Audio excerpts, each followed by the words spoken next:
পানীয় জলের সমস্যার সমাধান না হলে বৃহত্তর আন্দোলনের হুঁশিয়ারি। শনিবার দুপুর নাগাদ পানীয় জলের তীব্র সংকটের প্রতিবাদে পুরুলিয়া জেলার বড়াবাজার ব্লকের ধোবাপাড়া উপর পাড়ায় রাস্তা অবরোধ করে বিক্ষোভে সামিল হন স্থানীয় বাসিন্দারা, যার অগ্রভাগে ছিলেন এলাকার মহিলারা। দীর্ঘদিন ধরে নিয়মিত ও পর্যাপ্ত পানীয় জল না পাওয়ার অভিযোগ তুলে তারা ক্ষোভে ফেটে পড়েন। স্থানীয়দের অভিযোগ, কোথাও টাইম কল বসানো হয়েছে, আবার বহু বাড়িতে তাপ নেই। ফলে ধোবাপাড়া, উপরপাড়া ও সহিসপাড়ার বিস্তীর্ণ এলাকায় পানীয় জলের চরম সমস্যা তৈরি হয়েছে। বারবার প্রশাসনকে জানানো হলেও কোনো স্থায়ী সমাধান না হওয়ায় বাধ্য হয়েই তারা রাস্তা অবরোধে সামিল বলে জানান আন্দোলনকারীরা। এই অবরোধের জেরে বেশ কিছুক্ষণ এলাকায় তীব্র যানজটের সৃষ্টি হয় এবং সাধারণ মানুষ চরম ভোগান্তির মুখে পড়েন। খবর পেয়ে দ্রুত ঘটনাস্থলে পৌঁছায় বড়াবাজার থানার পুলিশ। পুলিশ অবরোধকারীদের সঙ্গে আলোচনা করে আশ্বাস দেয় যে আগামী সোমবারের মধ্যেই পানীয় জলের সমস্যার সমাধান করা হবে। পুলিশি আশ্বাসের পর অবশেষে অবরোধ তুলে নেন বিক্ষোভকারীরা। এরপর ধীরে ধীরে স্বাভাবিক হয় যান চলাচল। তবে সমস্যা দ্রুত স্থায়ীভাবে মিটে না গেলে ভবিষ্যতে আরও বড় আন্দোলনের হুঁশিয়ারিও দেন স্থানীয় বাসিন্দারা। পুরুলিয়ার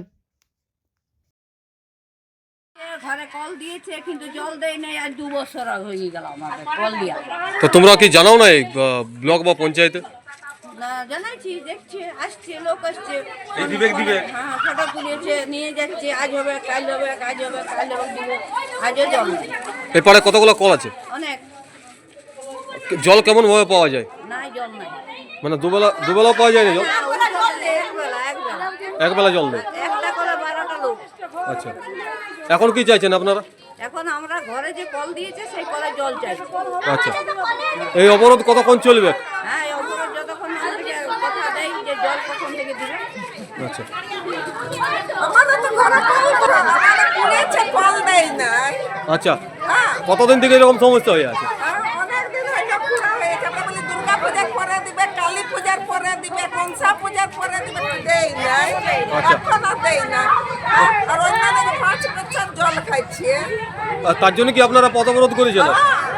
একদম। কি চাইছেন এখন? এখন আমরা কল চাই, আমরা কিছু চাই না। আমাদের ঘরে ঘরে কল চাই, 2 মাস দিতে, 4 মাস দিতে আমাদের দরকার নাই। ব্লক হচ্ছে বড়াবাজারের ব্লক বড়াবাজারে আমাদের ধোবাপাড়া, সহিসপাড়া আর এদিকে ঘোষপাড়াতে বাদ দিয়ে বাকি পুরো সব জায়গায় ঘরে ঘরে কল হয়েছে। আমাদের এখানে 2 বছর ধরে 2বার কল রাস্তা কুড়ে দিয়ে গেছে কল করবার জন্য, কিন্তু প্রত্যেকবারই আসে কল করব বলে প্রতিশ্রুতি দিচ্ছে, রাস্তা খুঁড়ে দিচ্ছে, ঘরের সামনে খুঁড়ে দিচ্ছে, কল দেওয়ার নাম নেই, আবার রাস্তা বুঝে দিচ্ছে। তার জন্য আমাদের এই 3টে পাড়ার লোক আমরা এইখানে এসে রাস্তা অবরোধ করেছি এবং বিডিও অফিসকে, মাননীয় বিডিও অফিসারকে আমরা অনুরোধ জানাচ্ছি যে আমাদের এখানে কল দেওয়ার ব্যবস্থা করা হোক এবং আমাদের ঘরে ঘরে জল নিয়ে পরিকল্পনাটা, যে কল পরিকল্পনা, সেটা নিয়ে ভাবা হোক। যদি আমাদের উনি প্রতিশ্রুতি পূরণ করেন, সে অনুযায়ী কাজ করেন, তাহলে আমরা এই ধর্মঘট তুলে নেব। সে অনুযায়ী না হয় তাহলে আমরা সবাই মিলে ঠিক করেছি আমাদের এই 3টে পাড়ার লোক এই অবরোধ করবে এবং চলে যাবে। তো আজকে তো পুলিশ এসেছিল, কি বললেন? আজকে পুলিশ এসেছিল, কি বললেন? আজকে পুলিশ এসেছিলেন, বড়াবাজার থানার, উনি প্রতিশ্রুতি দিয়েছেন যে সোমবার দিনকে আমরা সবাই গিয়ে বিডিও অফিসে যাব, গিয়ে ওনাকে একটা দরখাস্ত লিখে আর্জি জানাবো, সেই অনুযায়ী ওনারা করবেন। যদি বিডিও অফিসার যদি না এর প্রতিশ্রুতি হয়, আজ এই 3 মাসের মধ্যে যদি আমাদের কল না হয়, তাহলে আমরা আবার ধর্মঘট করব এবং সেটি দীর্ঘতারিখ হয়ে যাবে, দীর্ঘমেয়াদ ধরে হবে। আপনার নাম? পিআরআই, এটা কোন পাড়া? ধোবাপাড়া। বড়াবাজার থেকে বিশ্বজিৎ সিং সর্দারের রিপোর্ট, বিগ নিউজ বাংলা।